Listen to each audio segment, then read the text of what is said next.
Have you ever wondered where your spirit goes when you die? What if what we call death is merely an illusion, a transition rather than an ending? According to the remarkable psychic readings of Edgar Cayce, America's most documented clairvoyant, death is not something to fear, but a doorway to new understanding. Death is only the beginning of life's greatest adventure, Edgar once stated during one of his thousands of documented trance readings.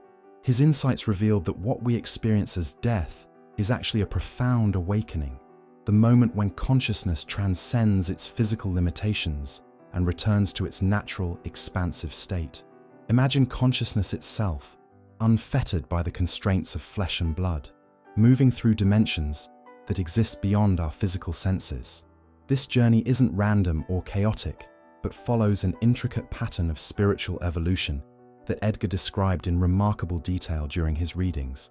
When the physical body ceases to function, the soul undergoes a gradual process of separation, like a butterfly emerging from its chrysalis.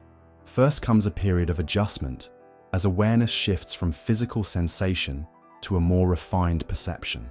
Many who have had near-death experiences report floating above their bodies, watching proceedings with a strange detachment. This initial phase marks the beginning of the soul's journey back to what Edgar called the source of all being. During this transition, the soul begins to experience itself differently.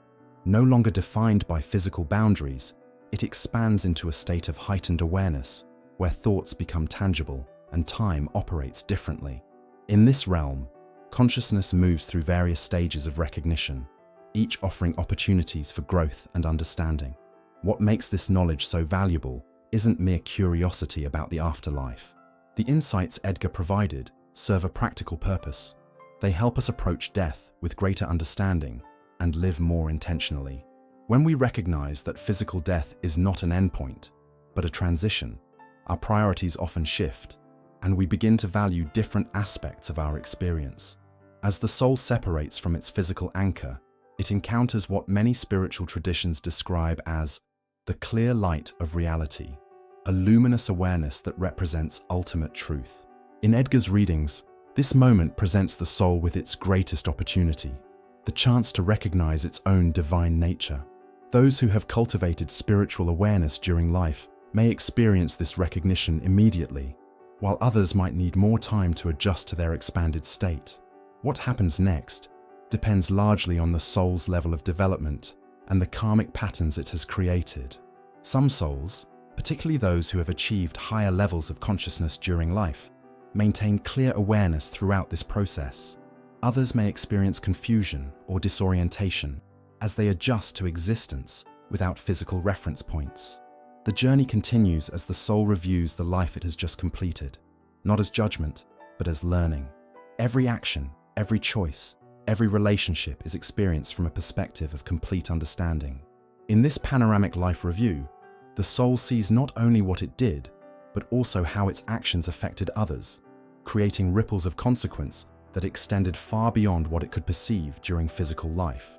What's most fascinating about Edgar's description of this process is how it harmonizes with wisdom traditions from around the world, while adding unique, practical insights that speak to the modern seeker. In the luminous space beyond physical existence, a soul begins the careful process of selecting its next family. This isn't a random assignment, but a deliberate choice shaped by multiple factors. According to Edgar's remarkable readings, this selection process operates through principles of spiritual attraction and karmic necessity. Souls are drawn to particular parents through vibrational resonance, explained Edgar during one of his profound trance states. It's not merely about resolving karma, but also about creating opportunities for growth that serve the soul's highest purpose. When a soul prepares for rebirth, it's guided by what Edgar described as spiritual counselors, evolved beings who help the soul assess its development needs. These guides assist in identifying the ideal circumstances for the soul's next journey, considering the lessons it needs to learn and the qualities it aims to develop.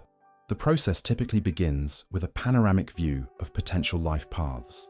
The soul isn't just shown possible parents, but entire trajectories, the challenges, opportunities, and relationships each choice might bring. Unlike our limited earthly perspective, The soul can perceive patterns extending decades into the future, assessing how different family environments might facilitate its evolution. What factors influence this choice? Edgar consistently emphasized three primary considerations. First, karmic connections play a crucial role. Souls often choose to incarnate with others they've encountered in previous lives, people with whom they have unresolved situations or incomplete relationships. This explains why we sometimes feel inexplicably drawn to certain individuals or experience immediate recognition upon meeting them. These aren't random encounters, but carefully orchestrated reunions. Second, souls select environments that provide opportunities to develop specific qualities. A soul needing to cultivate patience might choose challenging circumstances that require this virtue. One seeking to develop compassion might select a family engaged in healing or service work. The challenges we face aren't punishments, but catalysts for growth intentionally selected before birth. Third, there's alignment with the soul's broader purpose or life mission. Edgar suggested that each soul incarnates with specific intentions, contributions it hopes to make to humanity's collective evolution. The family environment often provides training grounds for these future endeavors. What's particularly fascinating is that Edgar described this selection process as collaborative. The incoming soul connects with the consciousness of potential parents, establishing a preliminary relationship even before conception. Sometimes, this manifests as dreams or intuitive impressions for the prospective parents, inexplicable feelings of a child waiting to join their family. The process isn't always smooth. Souls occasionally encounter limitations in finding ideal circumstances. Cayce explained that timing plays a significant role, as the soul must align its entry with appropriate conditions in the physical realm. Sometimes compromises are necessary, explaining why even carefully selected life paths contain unexpected challenges. What about soulmates? Contrary to popular romanticized notions, Cayce describes soulmates as souls with whom we share profound learning contracts. A soulmate relationship isn't necessarily romantic, he clarified in several readings. It's a connection forged through multiple incarnations, where two souls agree to help each other evolve. These relationships are often arranged before birth, with souls agreeing to reunite in the physical realm at specific times. The mechanics of this selection process remain mysterious to our earthly understanding. Cayce described it using metaphors of resonance and attraction, similar to how elements in nature find their complementary matches. The soul emits a unique energetic signature that naturally aligns with compatible physical circumstances. What emerges from Cayce's readings is a portrait of incarnation as a thoughtful, intentional process, far removed from notions of random assignment or punishment. Each life represents a carefully crafted opportunity designed to provide exactly what the soul needs for its next stage of growth. The concept of soulmates has been romanticized throughout human history, but Edgar Cayce's readings offer a more profound understanding of these spiritual connections. According to Cayce, soulmate relationships extend far beyond romantic partnerships. They represent soul agreements formed across multiple lifetimes. Soulmates are not merely romantic partners, Cayce explained during one of his most insightful readings, but souls who have agreed to help each other grow through experiences that transcend single lifetimes. This perspective transforms our understanding of significant relationships, suggesting that the people who impact us most profoundly are souls we've known before. The process of reconnecting with soulmates begins in the spiritual realm. When souls prepare for incarnation, they often coordinate their entries into physical life, timing their arrivals to intersect at pivotal moments. These arrangements are part of what Cayce called soul groups, clusters of spirits who repeatedly incarnate together, taking different roles in each other's lives across multiple journeys.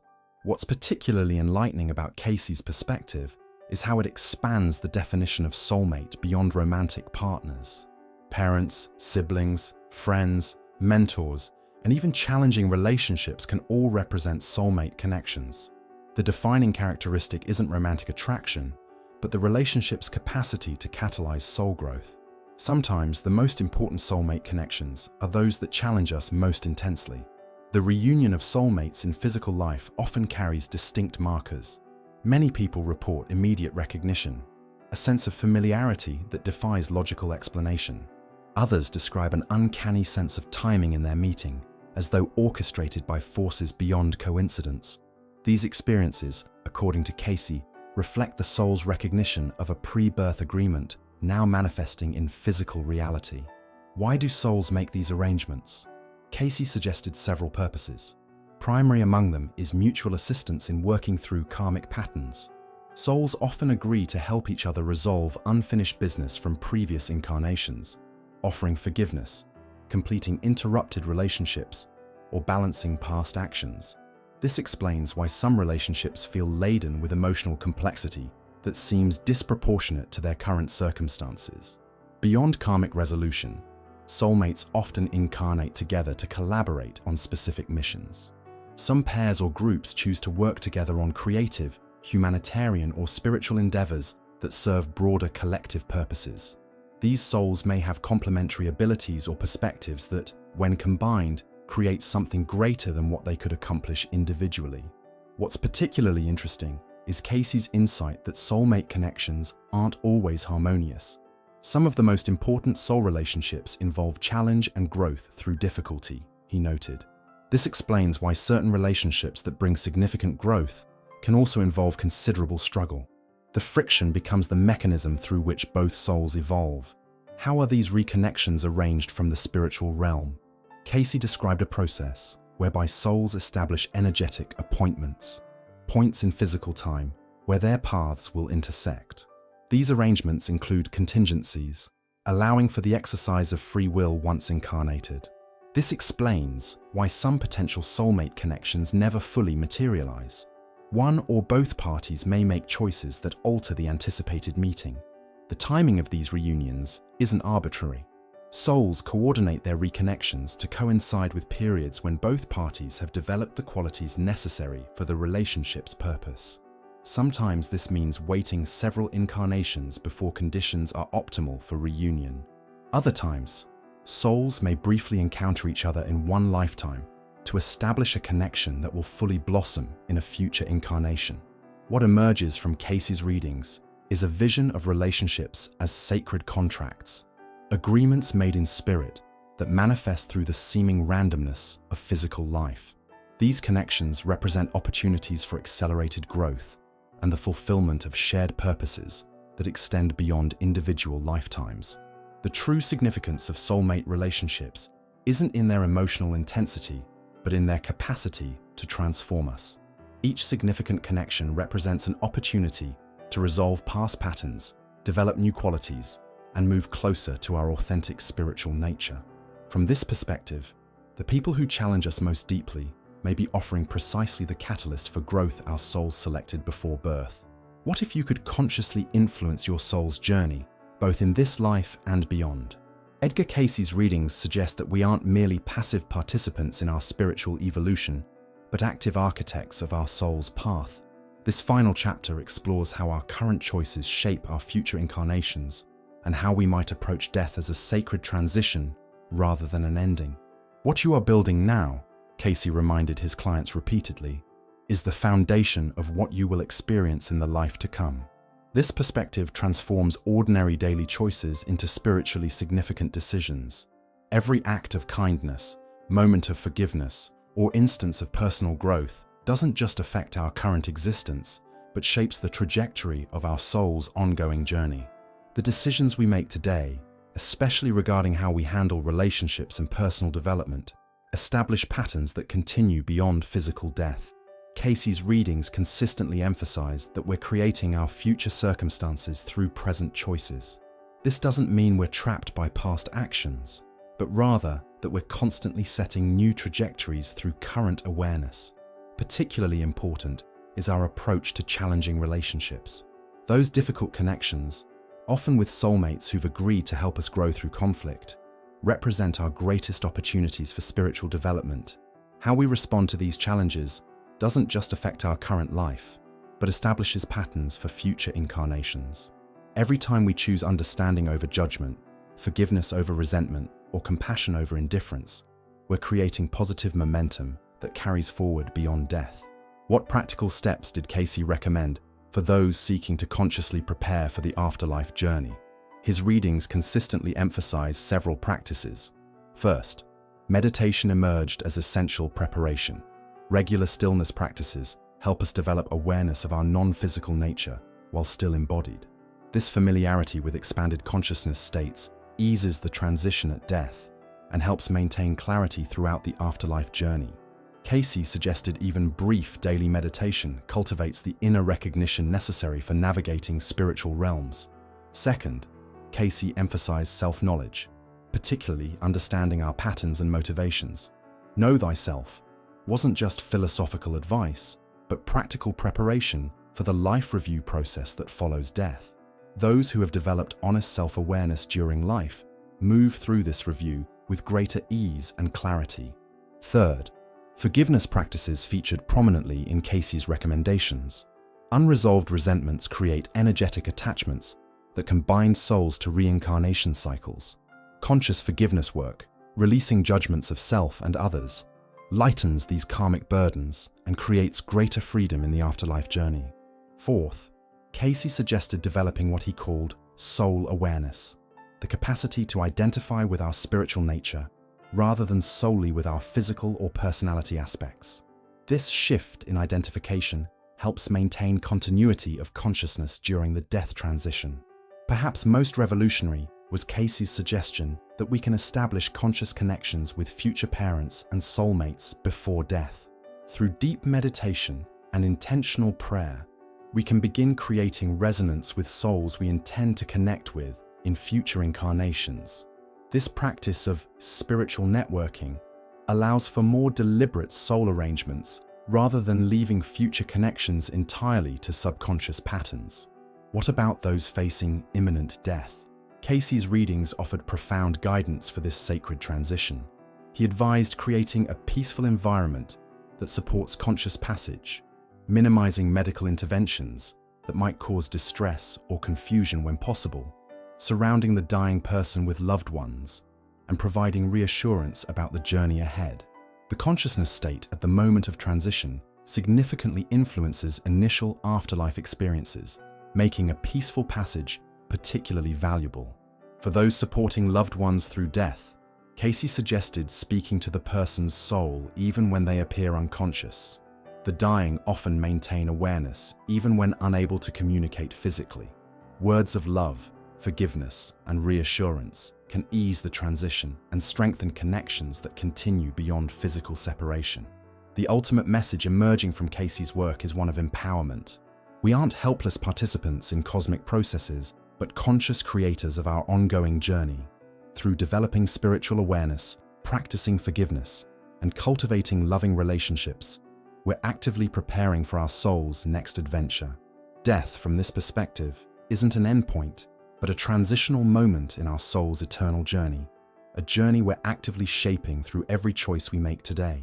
If these insights about soul journeys, spiritual connections, and conscious evolution resonated with you, please take a moment to subscribe to our channel. By subscribing, you'll receive notifications about our upcoming videos on spiritual development, soul connections. Have you ever experienced an unexplainable connection with someone that felt like you'd known them forever? Or perhaps you've had dreams about people before meeting them. Share your experience in the comments below. Your story might provide insight or comfort to others on similar spiritual journeys. If you found value in this video, please consider sharing it with someone who might benefit from these perspectives on life's greatest transition. Every share helps build our community of seekers and extends these timeless teachings to those who need them most.